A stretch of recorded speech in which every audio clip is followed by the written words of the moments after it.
So what we'd like to do today is share a little bit of would we call it an energy forecast in a sense? I mean, I think what we're doing now is a culmination of several days of exploration, kind of checking in with ourselves and with each other about where we've been at and where we're going. And we had started yesterday really by working around, which we can show in just a moment, a piece of, I would say, channeled process art that you created, Stephanie. And there were some really interesting synchronicities. And that's one of the things I love about doing this in community is how we can often find confirmation and validation in those who we share energy with, those people that walk in our soul circles, so to speak. And so in that sense, hoping that what we can share today will resonate in a way that feels familiar to others and hopefully start a conversation as well. And so just to kick that off, yeah, I would love it, Stephanie. I'm gonna pin you here and see if you can share what you created, and maybe we can talk a little bit about what came up for you. Yeah, this is just a tiny backstory. I have been doing process art for almost 30 years, and as I've been doing that, in the last several years, it's turned into more of a channeling, although I think all art is channeling to some degree, but process art is just creating to process and not for a product.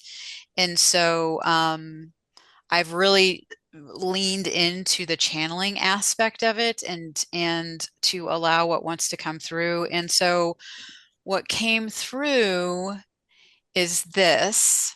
And I started basically with just making circular motions. It kind of got me into the flow of things, and then different colors came through, and then this black jagged pieces wanted to come in.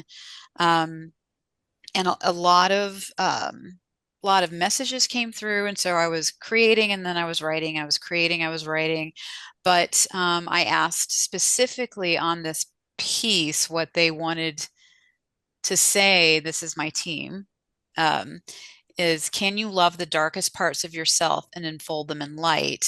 Transmute was the word with this. And so then when I shared this with Tim and Cassie, it was interesting to hear sort of what you guys also sort of, there was some synchronicity going on. Yeah, thank you for showing that. And I've got Hmm. the pin now. So, um, Cassie, would you want to offer any reflections before I certainly have a few things I want to share as well? Yeah, you begin and then And I will follow. so what was really interesting is even before you showed us that piece, we were sitting with what was coming up energetically for us, and I had a very clear image um, of really what I would describe as water going down a drain. And before you even showed that to us, I was like, it's going to be a portal. It's going to be a portal of some kind.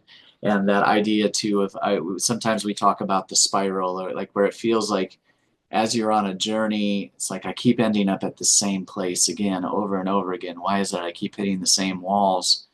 And in reality, the journey can resemble that, but we're actually spiraling upward. Like when we come to that place again, we have more knowledge, we have more experience, we have more understanding, we have more things to reflect on. So it feels familiar, and yet we are still journeying and still moving. But that motion of going down a drain like that is the idea that as it gets closer to that singular point of focus, that things can feel more frenetic, things can feel more in motion because we are narrowing in on our journey, on where we're going.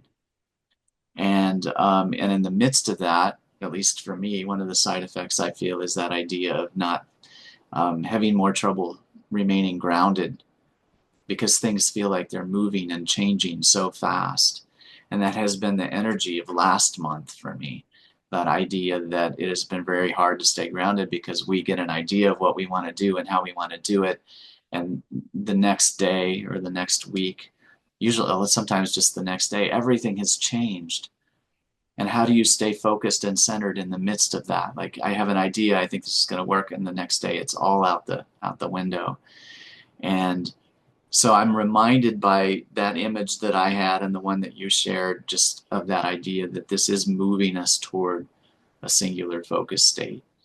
And that that movement, when we've been in a waiting space for so long, can feel frenetic and chaotic, and that it's important to ask for help and community and things in the midst of that. And also to have that invitation to be flexible, to just know that if we get stuck in one thing, we're not really in that movement anymore. We're standing apart from it. We want to be in the flow, but some of that being in the flow requires flexibility, adapting, trusting, all of those things, which is some of what we're going into in the next month, which we'll talk about in the next part of this, right? So I'm gonna stop there. Yeah. Yeah, the imagery of both of what you've both shared, and the energy of like being kind of in the spiral, right? Like what level are we? I think so often when we're on a spiritual journey or a healing journey or the hero's journey, whatever context we want to look at it, sometimes we can be on the same thing, but yet we're doing it from a higher perspective, or we're doing it from a different stance or location.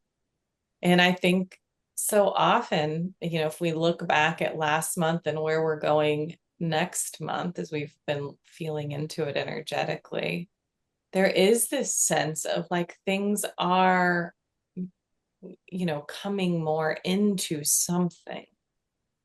And what that is, we're always staying in curiosity and asking, what is the next step in this?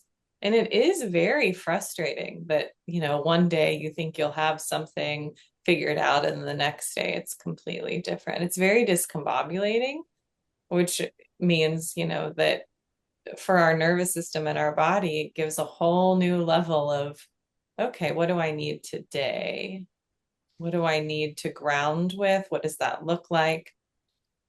And sometimes the ways that we were doing things aren't working, right? I mean, we've talked so much about that. And so if you used to ground a certain way, it's maybe introducing new ways, asking, what does bring that sense of centeredness to your body. And we were just talking about this yesterday or 2 days ago, because we had the energy of kind of being in a little bit of discombobulation ourselves, I would say.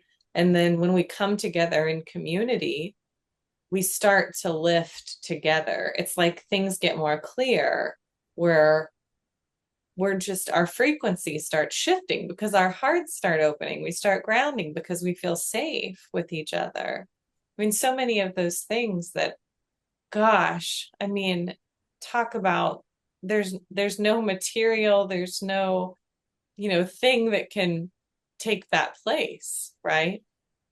And that's been doing our own inner work, like you're saying, Steph, looking at these shadow pieces, and really asking, like, what am I not willing to look at? Because again and again and again in my own journey, those, how, like in your image, like the black pieces, they've been the pieces that have brought the most light. I mean, Right. time and time and time again, it's like your pain is where the gold lives. So that's what comes to mind. Well, and I just need to tag on to that, Cassie, because as I was painting, I did sort of, or creating, I came out of it because I was like, I don't want black in here. I don't want black. This isn't about that, this isn't about dark. And so I had a purple marker and a black marker. And then I just switched them up and I closed my eyes and I allowed my fingers and my hands to vibrate on the color that really wanted to come through. And it was black. So I'm like, okay, here we go, and I was able to release again. But it's just I was even like resisting the Mm, color myself. It's not easy. yeah. just before we shift to this next part, yeah, just that reflection of I was talking with someone the other day about the idea of duality and perspective. Like when we think about, if we were to think about us being spirit having human experience, there might be a perspective where even the struggles and those black parts of, in our experience, are a gift, that they give us the contrast that allows us to see the higher highs. It's like having the lower lows allows us. I see it almost like an oscillation or something if we think about frequency, that it really is that depth of experience that creates those moments, those pinnacle moments of transformation and transmutation and joy and all of that. But when you're in the midst of it, that's the duality. It's very hard to see that. It's very hard to say, oh, thank you for this wonderful gift of turning my life on end and giving me all of this struggle and pain and dissonance. Um, so yeah, it's like, how do we hold space for that? And I think that's part of it, is like recognizing um, that maybe there is a reframe where we're not here in this life just to experience joy. We're here to experience overcoming and resilience and all of the things that are required for you to have that experience that might feel a little darker and more dissonant. Um, and I think that has been some of the journey. It's like when we're looking back in this last month too, it's like some of those things have become more clear.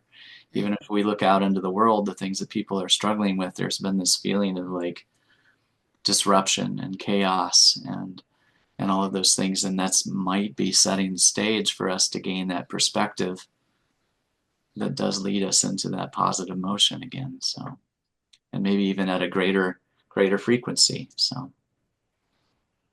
Right, because we're stretching. mhm. I mean, I say it time and time again to people, just in the curiosity of like, the more discomfort we can tolerate, just the wider that we can walk around in the world, and it is those shadow places. It is being with the resistance, even when we want to run away. We've had those conversations too. Like, remember that lifetime that we lived in that cabin in the middle of nowhere, the Montessori, we can feel that collectively of like, let's go, like wherever we're going to go to the cave, go to the whatever, because it's uncomfortable. Yeah. And I've noticed with me, like when I resist, like even that very like 30-second, 1 minute second of me resisting what wanted to come through because my mind was telling a story about it. Like the minute I just sort of leaned into it, the resistance, the resistance piece was making it harder. So when I leaned into it, it was like, oh, okay, I can be okay with the black coming in. I mean, it's symbolic for my life. Like I find myself resisting things. And the minute I just sort of lean in, which sounds counterintuitive, but when I lean into that, then it's not as uncomfortable. It's way more uncomfortable when you're resisting. Totally. But it's a mind mess, because our mind is like, we can't do it. It's like feeling our feelings, like they're going to take us over and we're never going to come back. When it's like, we know 3 minutes is the normal duration for a high intense feeling to move through your body. And when you really understand that it's energy, like you're suppressing your own energy, which is your life force. These dark places, they're holding a lot of life force. So if we're here to be a force for good, we have to be able to sit in those places of the dark. Because think about the containers that you can hold once you've done that. Mm-hmm. Like I can feel energetically if someone is holding a space, what level of, can they be with their own terror? Can they be with their own rage? Can they be with all those things are so important for where we're going, because when we can regulate our nervous system, which doesn't mean calm all of the time, it means feeling what's alive, which looks, a spectrum of ways, Mm. safely with ourselves. So I feel like this might be a good place for us to move into part two. Mhm. Yeah, let's take this over to our Patreon community and really dig into some of the things that we felt and we received and yeah. Sounds good.